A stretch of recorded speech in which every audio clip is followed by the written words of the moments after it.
The Times runs with an article about a prisoner swap between Russia and Ukraine, and 2 Ukrainian soldiers returned to Ukraine, both of whom have been emasculated, 125, 128, and the psychologist in Poltava, Anzelika Yatsenko, is horrified. I knew from previous cases that they had probably been tortured. As someone who gets referred the hardest cases, mostly men under 35, it's very hard to surprise me.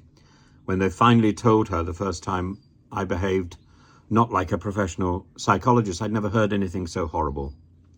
I told them I needed the bathroom, and I went and cried and cried. I didn't want them to see, as they might think there's no hope. The men had been savagely beaten. Then the drunken Russians castrated them with a knife. One of them told me, I don't know how I'm still alive. There was so much blood, I thought I'd die of blood poisoning. And of course, it's not just the physical damage. Well, the point is, we've heard of this level of sexual degradation and torture going on against Ukrainians. And this is really the first time we've had actual testimony of Ukrainian soldiers being returned to Ukraine, and with evidence of their torture, with evidence of the abuse that was done to them. And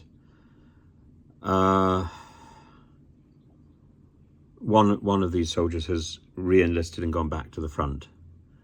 I'm not that surprised, really, but it's shocking. It's shocking that that this is going on, and of course it's part of a general infection which comes from the top.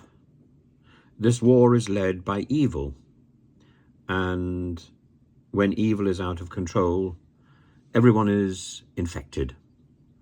And this is about ordinary Russian soldiers infected with the evil of their commanders, and of their ultimate commander, Putin, and of deputies like Prigozhin. This is about the nod that this sort of atrocity is acceptable. It isn't acceptable. It isn't okay. In the same way, beheading the enemy, beheading corpses, carrying them as trophies, which again we've seen videos proudly displayed on the Wagner Telegram sites, proudly. It's simply not acceptable. Not acceptable.